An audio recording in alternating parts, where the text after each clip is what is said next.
Bonjour à tous et merci de nous retrouver sur le plateau de TVBA où nous avons le plaisir aujourd'hui de recevoir Nathalie Leyondre, maire d'Audange. Bonjour.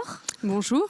Merci d'avoir accepté notre invitation sur le plateau de TVBA. Merci beaucoup de votre invitation. Alors on va faire aujourd'hui le point un peu sur tous les dossiers en cours sur la commune, en particulier un point sur tous les aménagements dont on a un exemple là derrière nous, les aménagements routiers. Alors il y a eu une grosse tranche de fait déjà l'année dernière, on va y revenir. C'était une priorité d'agir sur cette sécurisation des axes routiers, cette sécurité? Cette sécurité routière est un axe fort d'intervention de la municipalité depuis plusieurs années. Cela fait 10 ans que nous travaillons sur ces sujets qui nous préoccupent beaucoup. Non pas que notre commune soit plus accidentogène que d'autres, mais parce que c'est un axe important pour que nous puissions vivre tous mieux ensemble. Il est important d'agir sur la sécurité routière et d'apaiser la circulation dans notre ville. Alors bien sûr sur les axes principaux, mais également dans les quartiers. Et donc c'est un axe fort de notre intervention et du budget que nous y consacrons. Alors bien sûr, quand on parle d'axes forts, je parle d'axes routiers, on pense de suite à cette départementale qu'on a déjà vu bien évoluer l'année dernière. Oui, bien évolué avec des travaux qui ont eu lieu donc, sur la départementale qui passe devant la mairie et qui traverse notre commune. Donc, nous avons souhaité, en partenariat avec le département, aménager cette route départementale, apaiser la circulation, créer des plateaux traversants. Il y en a eu 6 qui ont été créés des cheminements piétons, enfouir les réseaux là où c'était possible et ensuite aménager avec le département un des derniers ronds-points qu'il nous fallait créer sur cet axe-là, le rond-point dans le secteur de Bas-Vallon en arrivant de la commune de Biganos. C'était un secteur essentiel pour aménager et faire en sorte que nous puissions circuler de façon plus apaisée dans le centre-ville d'Audange.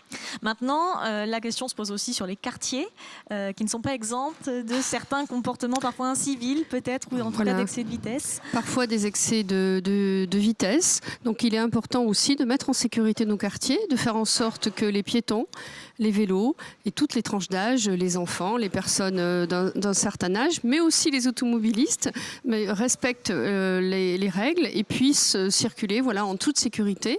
Donc nous équipons à la fois les axes principaux, on vient de parler de la route qui traverse notre ville, mais aussi les autres axes et aussi les rues dans certains quartiers. Donc petit à petit, on équipe en plateau traversant, en coussin berlinois, en potelé, pour faire en sorte que nous puissions mieux circuler dans notre ville.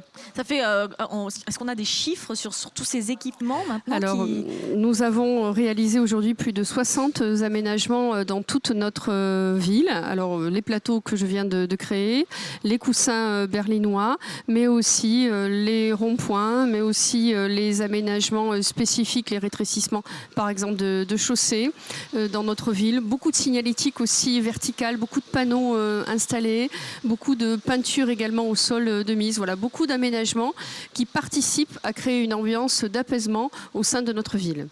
D'autres aménagements qui sont prévus là prochainement? Alors en 2019, nous venons de terminer les aménagements dans les quartiers d'Ougueira et de Lubec avec des rétrécissements qui ont été mis en place, qu'on appelle des olives, des bandes blanches et des bandes jaunes qui ont été installées, des panneaux qui ont été installés. Là, nous poursuivons par des plateaux traversants rue Daniel Dignot, rue du Mont, route de Bordeaux. Nous avons 5 plateaux traversants qui arrivent ces jours-ci, dans les semaines qui viennent. Nous allons installer également des radars pédagogiques parce qu'un des objectifs, c'est aussi de prévenir, de faire de la prévention. Donc des radars pédagogiques qui vont arriver également un petit peu plus sur notre ville. Il y en a déjà, il y en a d'autres qui vont arriver. Et ça participe aussi d'indiquer aux personnes que sur Audange, notamment, il faut lever le pied. Un rond-point également, je crois, qui va... Alors nous travaillons un rond-point également avec le département, un des derniers ronds-points à créer sur Audange.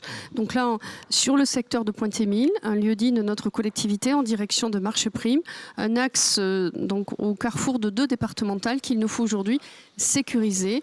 Et le rond-point devra arriver à la fin de l'année, début d'année 2020. Alors vous évoquiez avec les radars pédagogiques la nécessité aussi d'avoir des actions de prévention. Ça se passe aussi en collaboration avec les forces de l'ordre, la police municipale, la gendarmerie, la police municipale qui elle a été équipée récemment. Tout à fait. La police municipale a été équipée d'une lunette qui permet donc de mesurer la vitesse des automobilistes. Donc ça, c'est un équipement qui nous tenait à cœur, que nous avons pu concrétiser en début d'année.